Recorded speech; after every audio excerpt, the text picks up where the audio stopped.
It's been no secret that things over at DC have been a colossal mess as of late. The James Gunn takeover is yet to release any new projects, which has left the franchise in this limbo state where they are releasing already made projects they think will make a little money, while canceling others outright that are too likely to fail.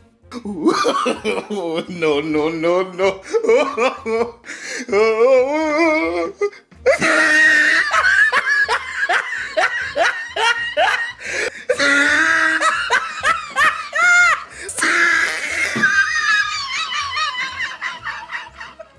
But overall, it feels like the company has little confidence in most of these ideas, and are mostly using them as a way to distract their audience while they work on Gunn's new cinematic universe.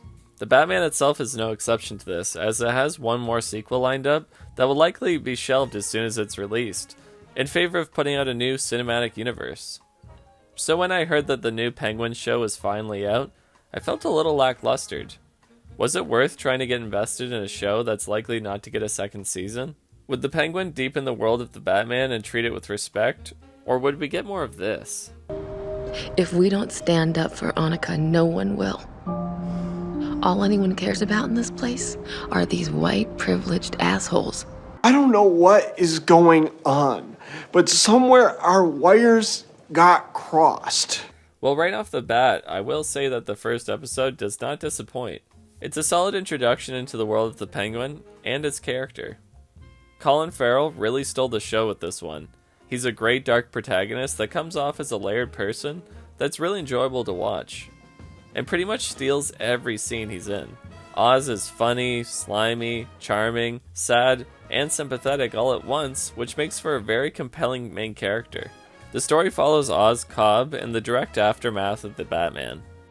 Gotham is in ruins after the Riddler's scheme to destroy the city.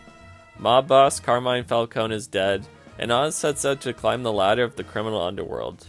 After killing Carmine's son Alberto, the Penguin has to cover up his tracks and stay one step ahead of his new rival, Sofia Falcone, as she tries to uncover the truth about the murder of her brother. To do this, Oz employs a street youth named Victor to help him in this task, and the two form an unlikely bond. The main core of the plot is set up to be this mentor-apprentice relationship between Oz and Victor, which is a reliable narrative thread that's been used in crime dramas before. A lot of people seem to be making comparisons between this show and The Sopranos, which is not unfounded. However, I think a more accurate comparison would be Donnie Brasco, with its dirty city backdrop and an aged gangster trying to show his prodigy the ropes. Go, you want me to turn around? I'll turn around. What are you gonna do? Take a left off the fucking bridge? Oh, come on, not here. I'm saying after the bridge. No, I gotta go. You want one of mine? Do I want one of your pickles? Let your dirty little mouth touch? No, kid. I don't. Jesus. Hey, Left, you want to tell me where we're going? I got sent for. So what does that mean? You got sent for? What does that mean? What do you think it means? What does that mean exactly to be called in? Could mean anything. Do you think that they know? Jesus, kid. I hold a fucking crystal ball. Overall, I think this is a good direction to take the story, as it paints Oz to be both a manipulative gangster, while also revealing a bit of his humanity. Victor plays the wrong place at the wrong time trope, as he seems like a down-on-his-luck street kid who needs some guidance in his life. However, the closest thing you can find to a mentor is this deformed gangster. It's pretty clear that a lot of the moral struggle in this show is likely to be Victor struggling to adjust to the dark underbelly of Gotham, as the Penguin makes him do more questionable things throughout the story, which again is a tried and tested narrative that is usually very reliable at telling a compelling story. However, the best aspect of the writing so far is how everything comes full circle. Nothing is mentioned or revealed to us that doesn't have a follow-up later on in the episode.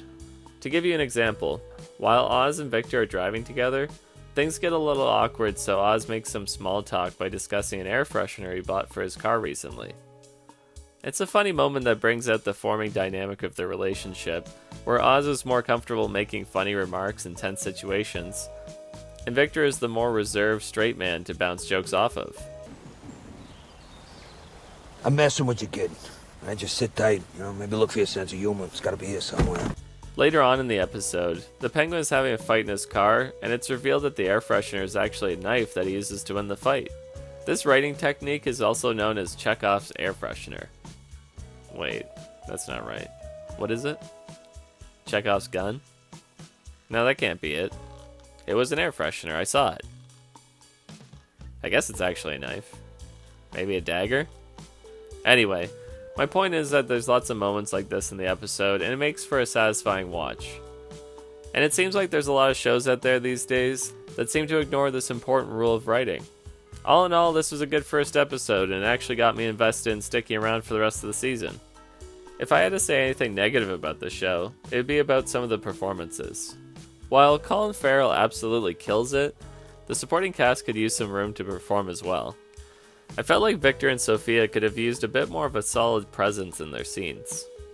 While this is a grounded take on the world of the Batman, these characters should still be larger than life people. Sophia especially didn't come off as unhinged as the writers perhaps wanted her to. The script seemed to collide a lot with Kristen Miliotti's more reserved portrayal of the character. Overall though, this is my personal bias more than any objective judgment. And after all, this is only the first episode, so there's lots of time to grow these characters. So if you're on the lookout for a new show and you want something that has better writing than The Rings of Power, and is not as insulting as The Boys, then for right now, I recommend The Penguin. It's a good interpretation of Gotham, which is probably the best part of the Batman film. It's gritty, gothic, dark, and brooding, and it retains a lot of character, which is something I think the previous incarnations of the Batman have always struggled with. Whether it's Tim Burton's Nightmare City or Christopher Nolan's Chicago, none of them sat exactly right. However, this interpretation plays the closest to the 90s cartoon or the Arkham games, which I always enjoyed. So I think I'll be tuning in to review more of this show as it releases, so stick around if you like The Penguin and this content.